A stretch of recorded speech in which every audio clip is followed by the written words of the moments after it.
Just before 5 o'clock, it's the 13th of November, a Thursday. Welcome inside the channel. I'm Bobby Trosset. Week 11 of this NFL regular season commences tonight already. Crazy. It's been a weird week. I mean, I was live in Belize on Monday. Tuesday was a travel day. Yesterday felt like a Monday. Today feels like a Tuesday. It's anything but. And I got a date tonight. So let's get this thing in order. Guest lines are open. The show itself is brought to you by my friends at Preston Automotive Group. They continue to power me with the Bobby Bronco, my Bronco Sport that I've been driving around, for 2+ years at this point. More on them in just a bit. You can follow them across social media platforms at Preston Automotive Group. The Ravens' second injury report of 3 for this week just dropped a couple minutes ago. Lamar Jackson was listed as a full participant after missing Wednesday's practice. So great news. There was a new name, though, that popped up for the first time this week. We'll share who that is coming up in just a second. After that, Lamar's response to some knee injury concerns that are out there. His press conference was earlier this afternoon. I thought it was a cold response and just kind of shows you how dialed in he is right now. And quite frankly, hey, whether he's healthy or not, Ravens are going to need everything that he can bring them, whether it be from a processing standpoint, whatever he has physically in the tank, knowing that I'm sure that hamstring is not 100%, and now he has a knee that popped up after the Minnesota game. So anyway, we're going to get into his numbers both against the blitz and when pressured, and I think that's going to be obviously relevant going in against a championship-level defense that's coached by Baltimore native Jim Schwartz. The guest lines are also open as well, and we'll get into and address and cycle through what Cleveland's been saying leading into this game. It's a 4:25 kickoff in Cleveland, where the Browns have won 3 of 4, by the way, when the Ravens go to their place. Last 4 games, 3 of those have been won by Kevin Stefanski's group. So that is that. And if you plan on going for some reason, if you're in the Ohio area or you're just straight up planning travel to Cleveland in November, it's going to be an economical day for some of you. Take a look at TickPick right now. Front Office Sports tweeted out the tickets to watch the Browns play the Ravens in Cleveland are as low as $6. It's the cheapest NFL ticket all season on TickPick. I mean, you can go deep into the lower bowl for a pretty darn efficient price. That is the product that the Dylan Gabriel-led Cleveland Browns have been putting out in recent days. And that's where the Ravens find themselves in enemy territory, a game they got to have. They're trying to get back to 500 football for the first time this season. And they're going to have a chance to do exactly that coming up. Well, actually, that's not true. They've already been 500 this season. I've said that a couple times now. Hello, they were 1-1, having beaten these Cleveland Browns week 2 at home in their home opener. So for the second time this season, they're trying to get to 500 football. Thank you very much. They're 4-5 right now, winners of 3 straight. We know the drill. You want to know what we also know? When it comes to division football, I loved what defensive coordinator for the Browns, Jim Schwartz, had to say. At this point, given these two staffs, right? John Harbaugh has been coaching since 2008 in Baltimore. Kevin Stefanski since 2020 in Cleveland. Now, they've had, obviously, different levels of success, that's for sure. But you got a lot of senior members that have been around this league for a long time on these two respective staffs. Listen to Jim Schwartz on this rematch coming up on Sunday. I love this refreshing take. 50 rushing yards on your last meeting, Lamar to just 13. How much different is it going to be a challenge for you guys with them already having seen what you guys were able to do in the run-stopping ability of your defense? Scheme-wise, there's really not a whole lot.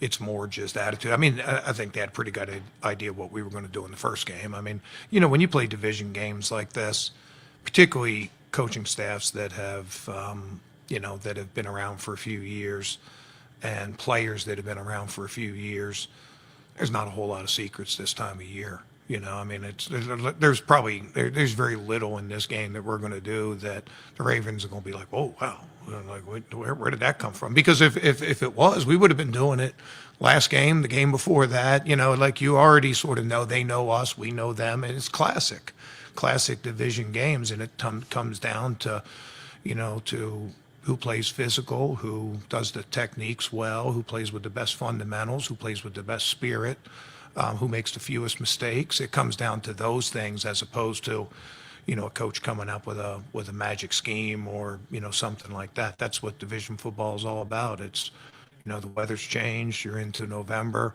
You have two physical teams. That's what the AFC North's about. Jim Schwartz operating yet again a top NFL defense in Cleveland. Here's where his unit ranks entering week 11. They are the second overall group at 264.9 yards per game is what they're allowing.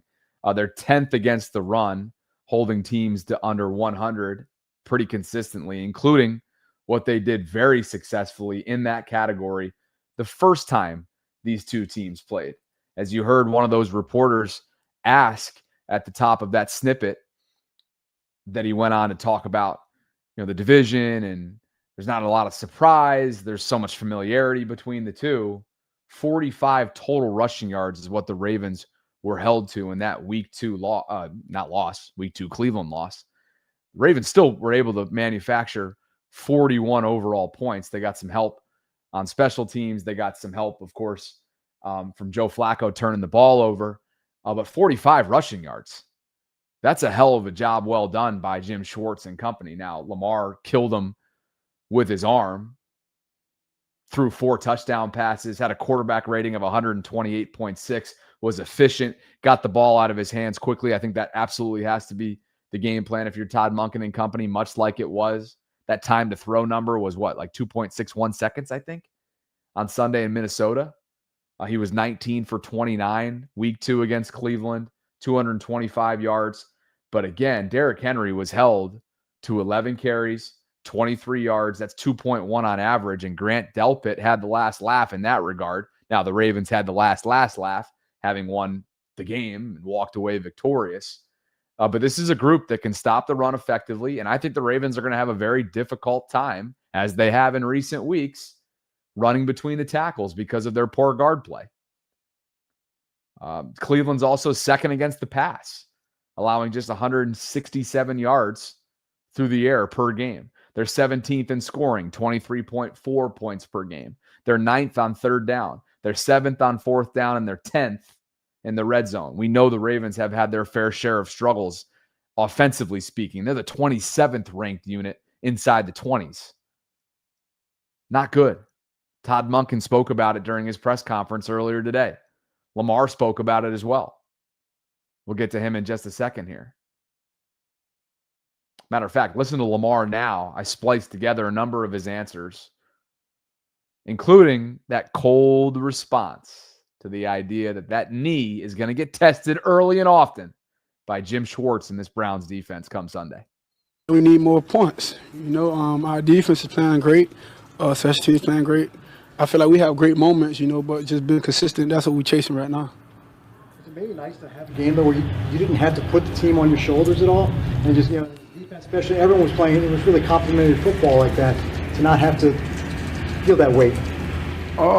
I believe, everybody just play their part, each and every game, because I always say this, I'm not the one blocking, I'm not the one catching the ball, I'm not the only one running the ball either, everybody always play a part, no matter what.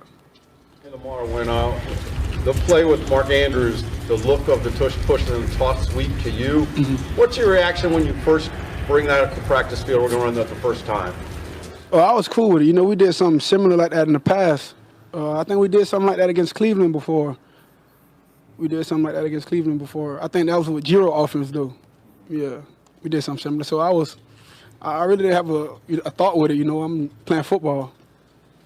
Lamar, is there something specific that you think is holding you guys back from finishing more drives in the end zone? I can't call it. Can't call it. I believe we're driving the ball down the field a good amount, sometimes, but we got to punch in that ticket. And because the Dolphins game we did, we got in the red zone, we scored like 3 times, 4 times, whichever one it was. But it was a good game, it was in Minnesota, great crowd, great defense. It was just an NFL game. What's it like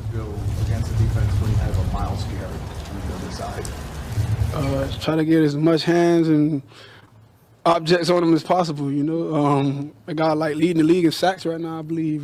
So get as much guys to block him as possible, if anything. Yeah. Lamar, some of your design rush numbers have gone down from last year to this year. Do you like being able to just use your arm a little bit more and not feel like you have to make plays with your legs as much? I'm gonna do whatever it takes to win. I don't really pay attention to the numbers of rushers. We got Derrick Henry, Keaton Mitchell, Justice, Rashawn Ali. We got all these guys to run the ball, and sometimes they. So I don't really be worried about it. As long as we win. Does the blitz you more when they see you show up on the injury report? I mean, is that a consideration of yours? That's cool with me. I mean, I'm cool with it. We're gonna see. We're gonna see. There you go. That's cool with me. We gonna see. The question there posed by Jonas Schaefer of the Baltimore Banner, related to his knee, related to what Cleveland does really, really well. Whether it's pressure and or blitz the quarterback, he's going to get tested. Will he have answers? Certainly the numbers suggest that he absolutely will have answers. Take a look at where Lamar stacks up in terms of passing rating leaders going into week 11. He leads the list at 109.5. That's his passer rating when pressured. And again, you see it right here from Jameson, and you heard it just a second ago. He was asked if he expects the team to blitz more, knowing that he's now on the injury report. Quote, "I'm cool with it. We're going to see." The league average rating, by the way, passer rating-wise, under pressure is 70.1 in 2025 as the 33rd team compiled here. So he has had answers. This offense, Todd Monken's staff, has had answers, and that's been the case as well against the blitz. His passer rating against the blitz, a list of a lot of quarterbacks that are playing at an elite level this year. Lamar is included, 124.6 passer rating against the blitz. Jalen Hurts leads the way at 131.5. Drake May's balling right now for the Patriots. They are they are exceeding expectations, way ahead of schedule in year one with Mike Vrabel, Jared Goff in Detroit, Matthew Stafford in Los Angeles.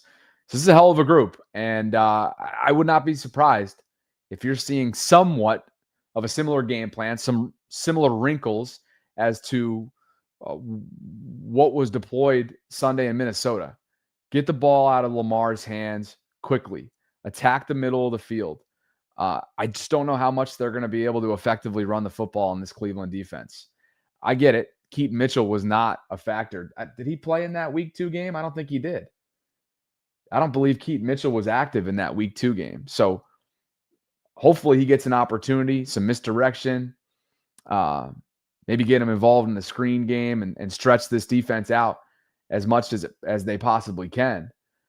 But I tell you, Browns obviously have a superhuman in Myles Garrett, who went into straight up game wrecker mode in week 2 in what, yes, was a loss, but Myles certainly wasn't for a lack of effort. He finished with 5 tackles, 2 of which were solo. He had 1.5 sacks, 2 tackles for loss, and 2 quarterback hits. 95 is a problem. And this Ravens offensive line has proven to be a problem this year. So that is not a favorable matchup for the state of this Ravens offensive line, and knowing that Cleveland's front is going to be flying on all cylinders. It's a tough assignment for Ronnie Stanley. It's a tough assignment for both guards that are playing below average league-wide. It's a tough assignment for the entire front. You need as much Pat Ricard as you can. You need Charlie Cole blocking in the C-gap. You need quick developing routes and a polish and a processing, elite processing from Lamar to move the ball effectively on Cleveland. I think they're going to be able to hang with them for about 3 quarters, and the Ravens will find answers. They'll have answers. I just think it's going to be a lot closer than people think. And look, going into the 4th quarter, it's a lot closer. Go back to week 2 than maybe you remember. The Ravens hung 21 points in the 4th quarter. It was anybody's game going into the 4th, week 2 in Baltimore. Would not be surprised if this has a similar feel to it come Sunday in Cleveland. And I know I say one positive thing about the opponent, and that turns into a glaze session. No. It turns into a real session. All right, let's get real. This is a Cleveland defense that's carrying this team. Are they carrying them enough? No, they're 2-7. Are they capable of game wrecking you? Yeah. And I think they're going to have a lot of success against this Ravens offense. Ravens struggle in short yardage situations. Cleveland, stout. Ravens struggle in the red zone inside the 20. Cleveland stands tall. Ravens struggled to continue. They even struggle in some operational side of things with drops. They had 3 of them in the first half alone going back to Sunday in Minnesota. So I'm not going to sit here and just take haymakers about glazing. Bobby glazes this, Bobby glazes that. No. This is one of the most competitive years that I can remember, which is a great thing for a 4-5 team that's in the favorable part of their schedule, which began as a murderer's row. It is awesome and sets up nicely for the Ravens to somehow, some way dig themselves out of the hole that they have dug at 1-5 to 4-5 and now have an opportunity. And I think they will improve to 500 ball coming up on Sunday. But there's a reason. What comes with parity? What comes with parity is balance any given Sunday on steroids this year and an in-division competitive spirit that would not surprise me if the Ravens go on to split the regular season series with both Cincinnati and Pittsburgh. I got news for you. They're not winning the division if they do that, but I could see a scenario playing out that way. I could. I've said all along that I think they're going to split the regular season series with Pittsburgh. And we'll see what happens with the Bengals. Perhaps Joe Burrow returns. Yes, I know. Lamar and company, when Lamar's been active throughout the Lamar era, which dates back 8 years now, have had Cincinnati's number. I get that. I recognize that. I know the numbers. It's been dominant. But I also remember what happened last year, and there's not all that much change between the two teams. And you had 2 barn burners, 2 high-scoring affairs. It would not surprise me whatsoever if the Ravens are heading in that direction again, given the state of these 2 defenses. Now, am I taking the Ravens defense every day of the week and twice on Sunday after the changes that they've made compared to what Cincinnati's dealing with on that side of the ball? Yes, of course. But I'm not going to sit here and be naive and have a short memory on what Jamar Chase and T. Higgins have enjoyed going up against the Ravens secondary in recent years, and I expect that type of success to continue. So Michael Hawthorne, chiming in the live chat, reminding me that I'm not a Ravens fan. 1, that's true. And 2, get with it, brother. That's outdated news. Outdated, baby. Let's go. Save Day says that I'm high thinking that the Bengals might beat the Ravens. No, Save Day. If I am high or if I'm sober, I know damn well that regardless, you at home on the other side of this channel right now, you got your rose-colored glasses on, baby, and they are colored purple. Purple and black, which is one of the reasons why this channel exists. So in one breath, I appreciate you. In another, you pissed me off. Ready for the injury report? There's a new name that popped up on the Ravens injury report. Guest lines are open, by the way. I see you, Rave and Will and everybody else down there. Get to the waiting room in just a bit. This cracks me up, man. It absolutely cracks me up. Joseph says, upstate talking shit without Sarah. You must be new to the program, JC. It's a little bit different in the personal channel side of things. Jeremy says, if we keep Bobby around long enough, he will become a fan. Just don't turn into Mike Preston, Bobby. I'm not going to turn into a fan. Look, of course there are reasons when the Ravens have success for me to be happy about the Ravens having success. That's just business. But I can't sit here and fake fandom when that fandom has never existed. How many times do I have to say this? I got into the business because of my love for sports broadcasting. That took me to DC right out of graduation, working with NBC Sports Washington, working a couple Olympics, both in Rio, Michael Phelps' last dance, and Shaun White's last dance, or at least what we thought was going to be his last dance in South Korea in 2018 at the Winter Games. I then took over for Keith Mills, who's semi-retired at the time, longtime sports radio personality at WBAL. We did pre and post game shows together for several years.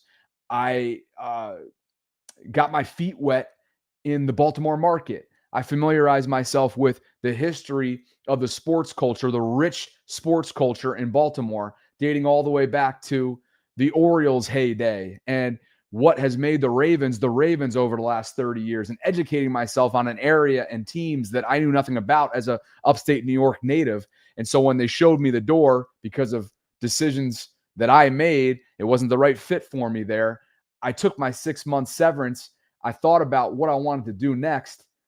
Did I want to just pivot or make a lateral move in market, stay in radio? No, I just wasn't happy in radio. And that's when I called Sarah, and we ended up forming a partnership that is now 4 years running.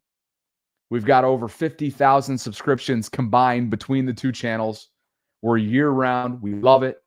I've built a livelihood off of this, and I enjoy it. And if it's not for you, the fact that I'm not a fan, or you think that I'm capitalizing for whatever reason on fandom or the team or whatever, then we'll just agree to disagree and move forward. But I've really enjoyed this along the way. I enjoy my entrepreneurial spirit that's once again being tapped into. I used to be owner of a landscape business in upstate New York growing up, and I built it into something that actually put me through college and a number of other aspects of my life back in my 20s. And so that's what I mean when I say I've retapped, if you will, revisited a former love of mine as a small business owner and as an entrepreneur. This is what I feel like I've been doing for years running now. I have a tremendous partner in Sarah, who's the opposite of me. She's a fan, and she's an unapologetic fan. But me, at my core, I love sport. I love competition. I've really loved getting to know so many folks in and around Baltimore. And of course, there's a lot of fun that can be had with winning, covering a winning team. And it's created a lot of opportunities for me professionally. And I would be crazy, I'd be remiss if I didn't acknowledge that.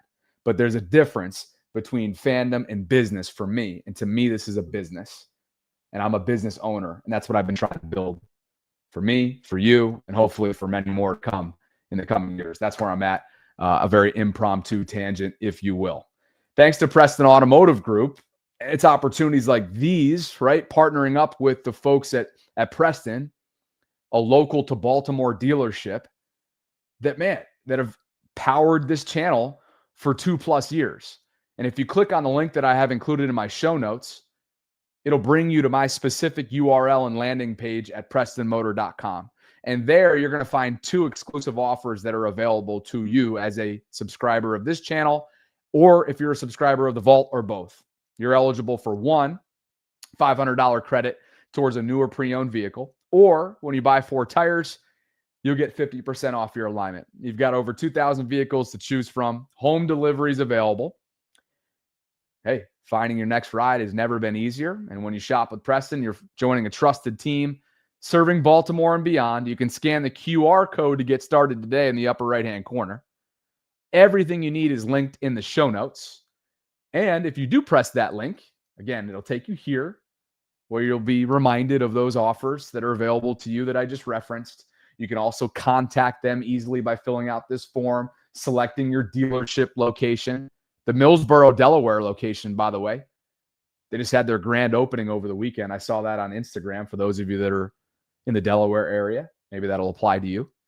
And currently there's 3,718 available vehicles in the inventory section, which is always a fun place to hang. You can toggle through and base your search on make, model, keywords, price, vehicle condition, year, make, location. Again, Millsboro, Delaware. You can throw that in there. Dealerships. And they are on Instagram. So if you feel like, I don't know, maybe a year from now or a couple months from now, you might be out there and in the market for a newer pre-owned, then just go follow them on Instagram. Maybe you'll find something you like along the way. A promotion that they're running. I know we do a lot of giveaways from time to time. Here's their account right here, Preston Automotive Group. I'd love for you to follow them. I'll drop this link in the live chat while I'm at it. But yeah, here's their grand opening from over the weekend. Boulevard Ford of Millsboro. And I think they had Low Cash performing with them. There's Dave. Yeah, there you go. Low Cash performing for him. It's pretty dope. So anyway, thanks to Preston. A lot of great content on here. We collaborate, as you guys know, if you've been following the channel. We've been collaborating together for a long time, and I just wanted to say thanks to Preston Automotive Group for the continued support of what we're building here. Sam Moore says, I think the offenses are the same. We have a defense. That's how we win. I think the offenses are the same. We have a defense. That's how we win. Huh. You talking about this coming weekend? You think the offenses are the same? A Dylan Gabriel-led offense? Or are you talking about what the offense was in week 2 against Cleveland? Let me know, Sam. Appreciate you guys for being with me. We'll get to the guest lines in just a bit. Ravens injury report, the second of 3, just dropped earlier this afternoon, and a new name popped up on the list. It is Ravens rookie Mike Green, who finds himself added to the Thursday injury report. Mike is dealing with an ankle. He was limited at practice. Rashad Bateman trending towards not playing with that high ankle sprain. He's been a DNP Wednesday and Thursday, as has Jay Higgins with a knee. He's going to miss time as well. Justice Hill with a toe. That's something to watch. If Justice can't go, of course, Keaton, I would hope, is going to be active. And let's, for his sake and for the offense's sake, let's hope he's active the rest of the way, because when he touches the football, good things happen. My God, is he fun to watch with the football in his hands. But Justice trending towards not being able to play obviously would activate Rasheen Ali, the former 5th-round pick out of Marshall. It'd be Derek, Keaton, and Rasheen. Marlon with that finger and having had that pin procedure, he's a DNP, not expected to go. Keon Martin, by the way, was next man up in the 4th quarter when Marlon exited Sunday in Minnesota. So that'll be something to watch alignment-wise, who they go with should Marlon not be able to go. And, you know, one thing on Marlon, too, when it comes to, like, the next couple weeks, obviously against competition from an offensive standpoint that doesn't exactly wow you in the Browns and the Jets, if he needs some time to kind of familiarize himself and manage this finger, manage this pin, manage some of that discomfort that I'm sure will inevitably be there, then why not take a couple weeks and prepare yourself to be back for Thanksgiving against the Bengals? Because whether Flacco or Burrow is out there throwing, you know this offense is going to be able to put up points. And they're going to be able to put up points in bunches, in plays, in big plays, in bunches. I'm old enough to remember how this secondary tends to match up with that star-studded duo of pass catchers that the Bengals have. Lamar, as I mentioned at the top, was upgraded to a full participant with that knee. He was a DNP on Wednesday, so just as John Harbaugh suggested, nothing crazy or as severe, let's call it, as the hamstring that forced him to miss multiple games earlier this season. Good news for him. Isaiah Likely also upgraded from limited on Wednesday to full on Thursday with a hip. Keaton Mitchell popped up with a knee. He was limited on Wednesday, upgraded to a full participant on Thursday. And Malachi Starks, who popped up on Wednesday with a knee and was limited, he too was upgraded to a full participant. So, yes, a new name in Mike Green. Mike, I think, is really starting to put together a highlight reel worth of maybe not necessarily splash plays. Got 1 sack on his young career here through 9 games. I think he and other rookies who are playing meaningful snaps and have been since the moment that this season began deserve a little bit of patience, a little bit of time, right? There's a massive learning curve, a steep one at that, particularly given Malachi Starks' role for this defense, knowing that had Ardarius Washington not went down with that Achilles tear in a conditioning session prior to training camp and whatnot, Malachi wouldn't have been thrust into this kind of role as he has been. You're starting to see some of the fruits of that labor pay off. Back-to-back weeks of interceptions. I think he's processing the game at a high level, playing center field at a very capable level. And obviously it helps when you bring in, you know, a savvy vet like Alohi Gilman, and you just have Kyle Hamilton that brings continuity, a certain level of stability and calmness to all 3 levels. The guy's playing a freaking linebacker role for this team. The Ravens have 3 linebackers. Let's be clear what Kyle's been able to provide them. So we'll obviously wait and see what transpires over the next 24 hours leading into the third and final injury report on Friday. But this is a list that doesn't necessarily looks a lot worse than it did last week. But I'm not going to sit here and freak out yet until I see the way Friday shakes out. To me, I think if you're a betting man or lady, probably feel pretty good that Rashad won't go on Sunday. Jay Higgins as a special teamer won't go on Sunday. And I can't imagine Marlon Humphrey is going to be able to go. So I'm thinking it's going to be a big day for the tight ends, or it has to be a big day for the tight ends. With that said, Cleveland defends tight ends really, really well. This is a Browns defense that matches up well against tight ends. So I just don't have a lot of confidence, to be honest with you, the Ravens with this offensive line going up against this stout defensive front, that they're going to effectively be able to run the football. Don't have a ton of confidence. But I want to ask you guys, what are your confidence levels on going up against this defensive front in Cleveland in a hostile environment, shitty weather, November football? Ravens going to be able to move the ball? And are they going to be able to move the ball effectively enough to sweep these Browns and get back to 500 ball? Lindsay in the Philippines, what's going on, brother? Let's bring you on this channel right now. You know the question I'm asking. Where are your confidence levels at when it comes to matching up against what's really become a championship level defense? The second overall ranked group league-wide, led by the play caller himself, Jim Schwartz. Lindsay, welcome to the program. Hey, Bobby, it's good to see you. Thanks again for putting me on.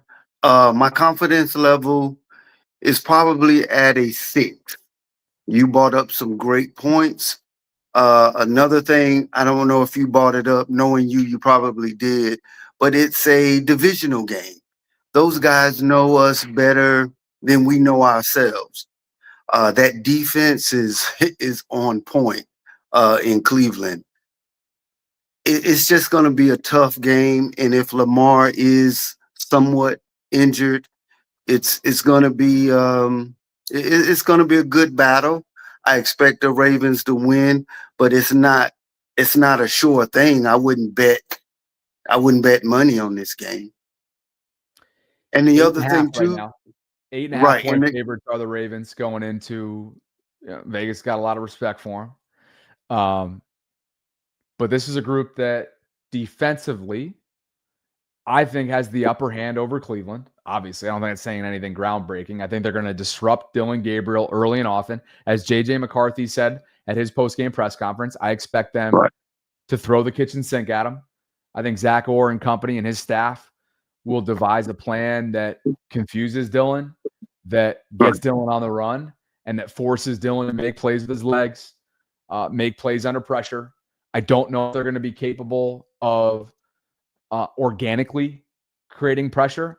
I know Draymond Jones for a couple reps certainly is good to do exactly that. But as Tommy Reese said, by the way, this is a great segue here, Lindsay. I appreciate you getting me there.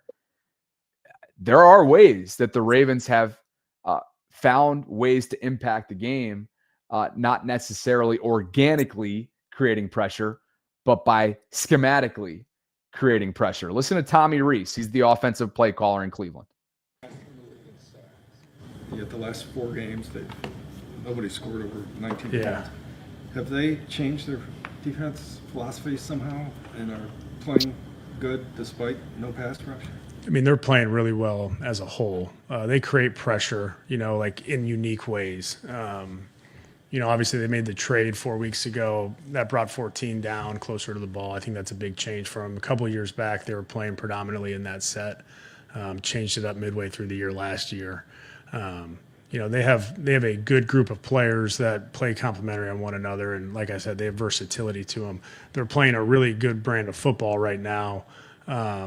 Whether they're generating pressure or not, they're limiting points. They're creating turnovers. They're limiting points. They're getting key stops when they need it.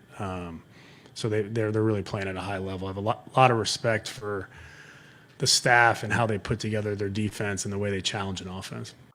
It's about time, Lindsay, that an opposing team speaks so glowingly of a group that we know has all along had the potential, but due to injury, due to personnel, due to play calling at times, due to lack of execution, so on and so forth, has really not met the standard. Now, for 4 weeks running now, in terms of defensive output, and there's context that, of course, is required for every single one of these, but this is a group that has allowed no more than 19 total points in 4 weeks. You go back to week 6 against the Rams leading into the bye. Yes, it was a game that they lost with no Lamar Jackson.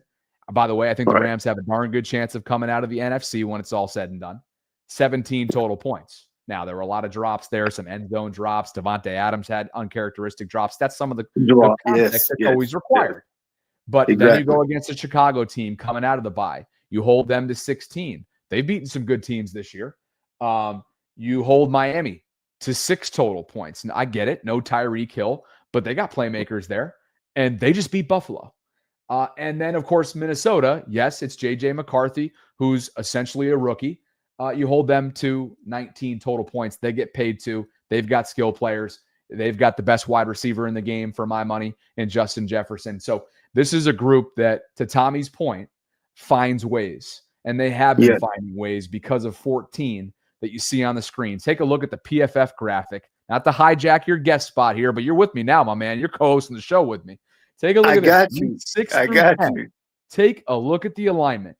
2.5% of his snaps, he's lined up at free safety. This was the opposite last year, right?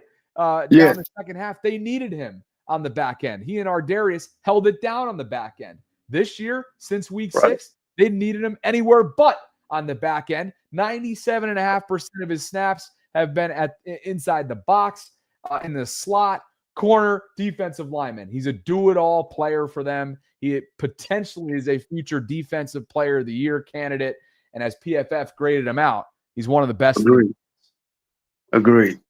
I totally agree with that, Bobby. And there's another point. I'm not sure if you brought up already. The running back, I don't know his name for Cleveland. Very good running back. Quinshad Junkins. Sorry to cut you off again, but I got context on him. He made his NFL debut against the Ravens week 2. He's a downhill, physical, violent runner that the Ravens are going to have to be ready for. And they have been susceptible to some big plays, both through the air and being susceptible. Now, not because of Travis Jones' efforts, but that man gets double teamed more than we can count. So there's only so much that big number 98 can account for. But continue. And Quinton Junkins. I got you. And that was my whole point for bringing him up, with our inability to be consistent in stopping the run this year. I think any Madden player would look at our inability to stop the run and know that that's probably where Cleveland is going to go, and probably any team we face for the rest of the year will start with the ground game. And I'm hoping our Ravens are up to the task of stopping Cleveland's good ground attack. My man, Lindsay, appreciate the call, brother. Thank you. One more quick thing before I let you go, Bobby, concerning the article that Alex K wrote. I sent you a message how to reach him. I found him in LinkedIn. I sent him a message. I also sent you the message that I sent him. So check it out and let me know what you think. Where'd you hit me up through? I hit you in X and I hit you in IG, on IG. All right, sounds good. Thanks for the heads up, and I think it's absolutely hilarious that you went and tracked his ass down. That is so good. I had to find him. After you said you couldn't find him, I said, well, I'll find him for you. I got you. Well done, my friend. Appreciate the call today. All right, take care. Keep up the great work. Thanks, brother. Mr. Philippines himself checking in. I absolutely love that. So for those that I wasn't going to add it into today's show because, to be quite honest with you, as I called it on the vault earlier this afternoon. I thought that the Bleacher Report article on overrated quarterbacks dropping that one in November in what is one of the best times of the year for football, and two, just the overall concept of it in itself is totally trash, just garbage, just amateur hour bullshit, to be honest with you. And the fact that Lamar, on top of all that, the cherry on top, was the top overrated quarterback, according to who? I don't know. Lindsay found him on LinkedIn. He doesn't have Twitter. He doesn't have Instagram. He doesn't have any other social media platforms. So what the fuck are his resume? What's his resume? Right? Lindsay, like this guy doesn't have a resume. All due respect, I don't know the guy. But I think it's pathetic. It's garbage. Bleacher Report, just stick to the highlights, man. They're a powerhouse, highlight-driven company in the digital space. Like, let's keep it at that. Give me the highlight updates. Give me the alley-oops. Give me the Steph Curry logo shots. Give me everything that I want. But stay out of that. That's just trash. Stuff is absolutely trash. What else do I have for you guys?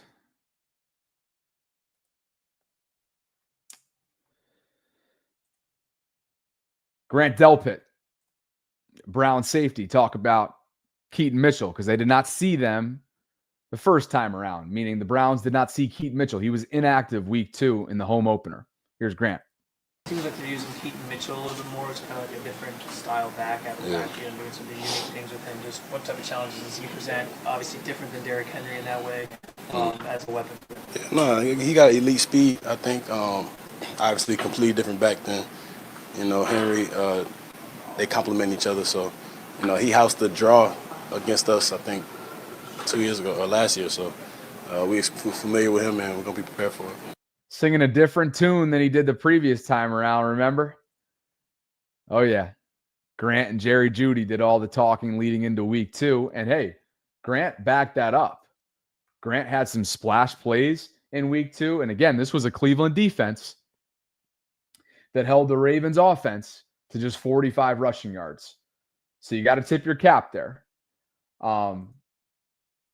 Look, I just listened to every single press conference to date so far that Cleveland's put out this week.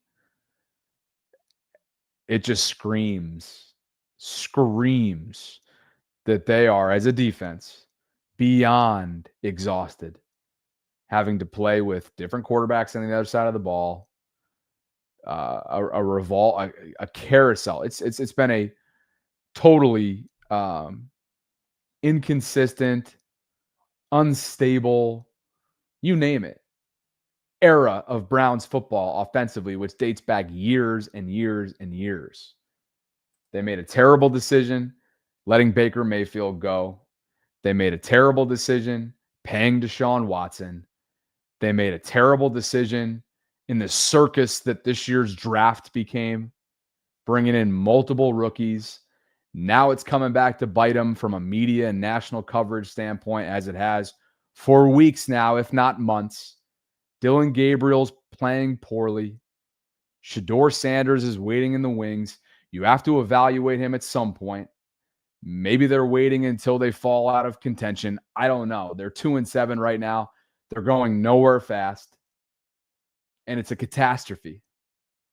And yet, on one side of the ball, you literally have a championship caliber group led by one of the best defensive play callers in the entire league in Jim Schwartz. Now, you heard what Grant had to say there, right, in terms of going up against the speedy number 34, Keaton Mitchell. Between getting the ball out of Lamar's hands quickly and hopefully adding in a wrinkle of Keaton to keep Cleveland honest, and creativity in short yarded situations, because I don't know how Todd Monken can feel overly confident with this offensive line in situations where you got to have 1, you got to have 2, 3, 4 yards. I just don't know how they can routinely feel confident going up against the championship level front that Cleveland possesses. So Todd's got to get real creative. And he did on Sunday in Minnesota. He did. The direct snap to Mark Andrews with Lamar lined up as a running back, and then the pitch Wasn't an accurate pitch, but Lamar's ball skills handle it. And then, of course, giving Pat Ricard a carry for a few yards. You need as much of that as you can possibly get. Bring it all out. The same way you're throwing the kitchen sink at J.J. McCarthy and hopefully Dylan Gabriel from a defensive strategizing standpoint, be willing to unfold and unpack every little kitchen sink item you got to in your playbook for how to pick up these chain moving opportunities to wear and tear and tire Jim Schwartz group out. Stretch 626 says, Bobby, I will be in Tampa tomorrow. Need cigar lounge recommendations. So I have not been yet, Stretch. I live in St. Pete. Oh, I've been in Tampa, but I'm just saying where I'm going to tell you right now, I've not yet been. But Ybor City, Y-B-O-R, Ybor City is apparently the spot to be. So I hope you enjoy your trip, man. There's a couple nice spots here on Beach Drive over in St. Pete, too, that I've been going to. One of them is called, what the hell is this? Let me see if I can find it for you real quick. Central Cigars, 273 Central Ave. Central Cigars, couple cool spots there. So yeah, enjoy your trip, brother.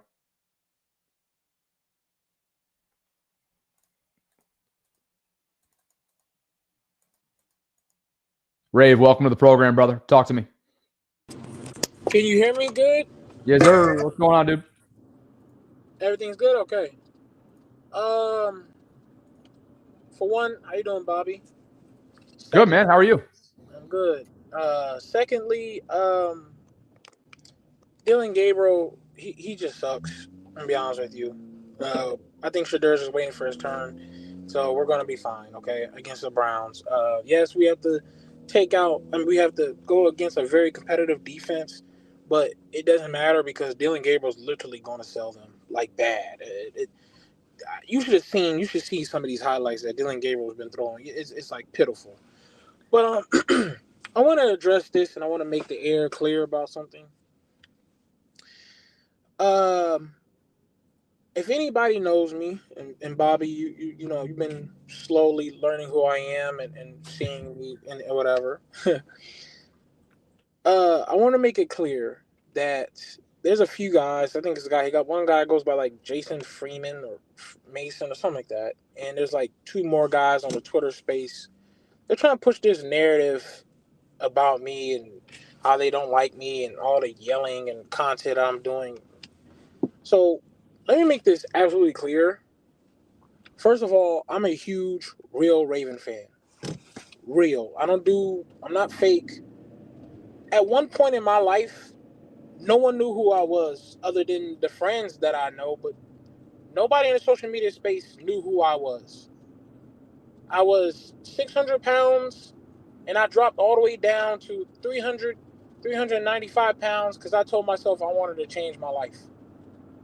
And all the time for years, I yelled at TVs about my team. I broke TVs all the time. I act crazy all the time. But you know what I told myself in life? I said, how about I just turn the camera on? I didn't know I was going to start being very well known with the Ravens. I didn't know everybody was going to be friends and like the Rave Kingdom that I was.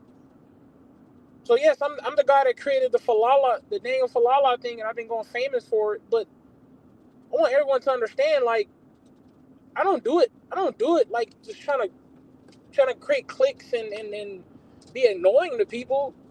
I'm actually trying to take care of my family. My mother depends on me. My little younger brothers depend on me. I have family to take care of. So, you know, when I tag people, because people have been questioning me why I tag people because for months I tweeted at people and nobody, I got 5 views, 3 views, 2 views. Now every time I tweet, it's like 50K, 30K, 100K. So yeah, 1 view. So Bobby, for example, I tagged Bobby before. Bobby, have I ever asked you to promote me? No, I've never asked Sarah or anybody to promote me. Sarah just, you know, sometimes shows some of my videos that I do, but I never asked her to promote me.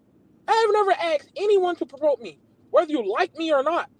So I'm on Bobby's show because this is the space where I feel like I can clear the air about that. because I'm not here for y'all to like me or not. I'm just Hey, lucky enough. Hey, Ray. Yeah. If you were walking through the grocery mart tomorrow, Yeah. and Daniel Fa'alele was in the freezer section, was in the frozen section, Yeah. and he saw you and you saw him, and it was the type of thing where you had to kind of acknowledge each other. Yeah. Would you be cordial? No. I would tell him this, and this is my honest truth. This is my honest truth. What people don't know is, Bobby, I played football. I just, after high school and college, I just did the normal thing. I just got a job, and I should have took sports serious and I was actually really good at it. But right now, as a grown man, I have to go out there and work a 9 to 5 for $14 an hour, and I have to do my job or I'm fired. That's what I would tell Daniel Falala. You make millions of dollars. That means after you play your football season, you can literally live in a mansion and swim in a gigantic swimming pool when your season's over. And then you're telling me that you're 6'8", 360 pounds. You're telling me you can't block a cornerback? You can't block a safety? I lost you on rejecting the cordial greeting.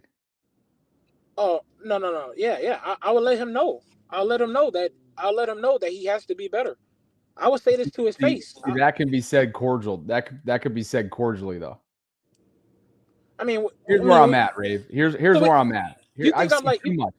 I see too much of this, and you see it all the time when I go and double down on various things, people in the live chat, right? And what do I say? I say, guys, come on the show and talk to me the way you talk to me in the live chat. And you want to know what happens 99% of the time? You know this. What happens 99% of the time? That happens in the chat?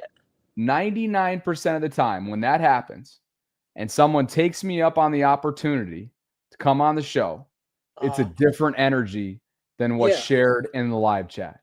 Fact. I think if you saw Daniel Fa'alele in the frozen section at the grocery mart tomorrow, you knowing your sense of humor, your love for your fandom and your team, you would find a way to, 1, be cordial with him, 2, give him constructive feedback, and 3, have it be a nice interaction.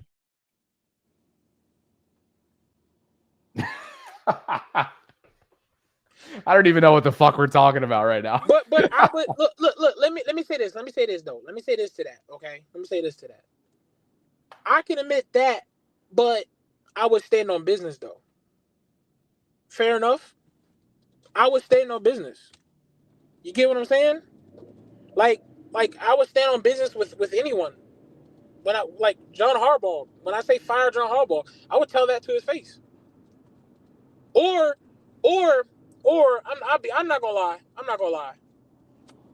If I see, you know what, Bobby, you're right because I want something to change for my team and I want them to be better. Then yeah, you're right. I probably try to have a strong conversation with them. So you're right. I'll probably have a strong conversation with John Harbaugh or Daniel Falala or all these guys because it's like that would be my only opportunity to actually talk to these guys and let them know how I feel about that team, how they can fix things, how we can get it done. So Femi just hit the nail on the head. Femi says no fan should attempt to give any professional constructive feedback, period. We have never stood underneath that microscope. We have never stood in their shoes. That doesn't mean that they're above feedback, but it's got to be from the right messenger, period. My thing about Femi, you know, that's easy to say, but you know, I could play football. I could be in Falala's shoes, and I can. Like, respectfully, like if I get myself back in shape, I could easily take Daniel Falala's job, and that's not even me joking. And matter of fact, if you think I'm joking too, I'm already planned on making my highlight reel on Twitter and for everybody to see that I actually used to play football and actually do this. So All right, that Rave. isn't true. Appreciate the call, brother. Appreciate you. Later, man. Once that huddle link started being talked about, we're out. Respectfully, we're out. Let's go. Stage left, baby. We're out. Let's get us out of here. Bring us home. You know, Femi and I used to be radio teammates in a sense. When I say that, we used to work in different capacities for the same radio station. And it took a while, as it typically does in just a professional environment, to go from a professional relationship to a personal relationship with someone. That comes over time, and that comes with effort being put in on both sides. Femi would often invite me to Starbucks in Baltimore. We'd start there and then go on a walk through Harbor East and different parts of Baltimore City. And we talked about life, talked about the game, talked about careers, things of that nature.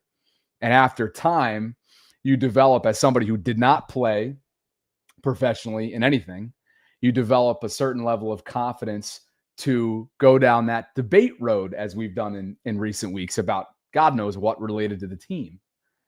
When you don't have that level of trust, when you don't have that level of layers of relationship, or friendship in this case, it's hard to challenge someone.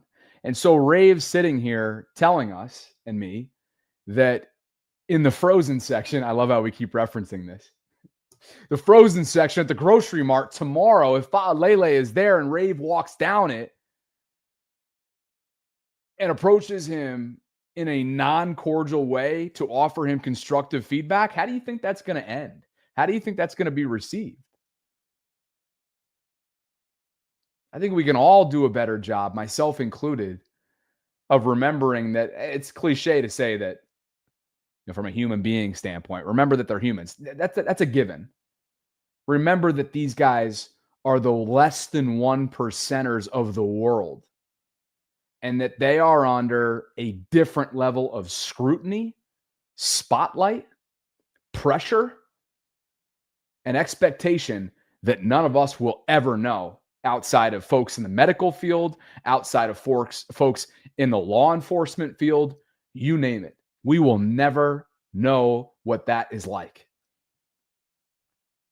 I, with an audience of 50,000 plus subscribers between two channels, millions of views on a monthly basis, when you total it all up, I will never even come close to experiencing anything of that magnitude, ever.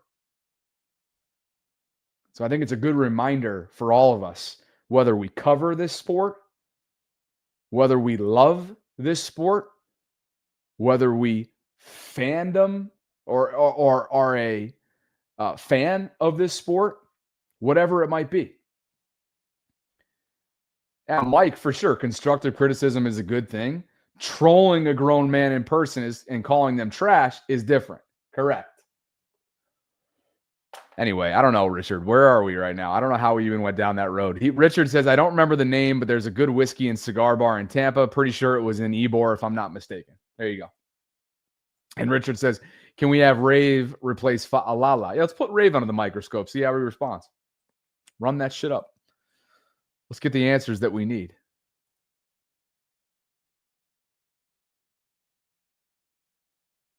Brian says, I can tell you this. If I'm 6'8" and 350 pounds, my heart and drive would not allow a dude half my size to get around me.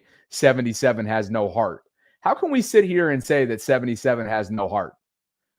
This would be like me telling you the Ravens have a locker room that doesn't believe. How do I know? I'm not in the locker room, and we're not in Daniel's heart.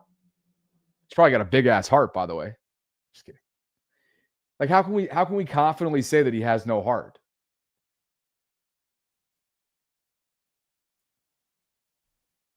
Does he use his God-gifted athletic specimen to the best of his ability?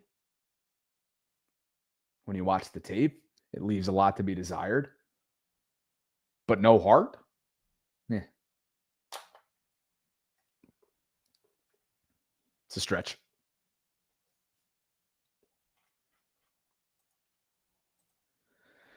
All right, everybody. Preston Automotive Group, want to say thanks to them for sponsoring the show. I'm off to dinner. What if I told you I'm off to dinner for a fifth? Yeah, that's right. Count them. Fifth date. This is a fifth date coming up. Between shorter vault episodes, maybe running around, traveling, you name it. We're due for a catch-up, and I'll have to do that at some point in the near future. Until then, appreciate you guys. Like the video, subscribe, hit the notification bell. Yeah, that's a cliffhanger. Date number 5. And what if I told you she is 8 years younger than me? Bye-bye now. On that note.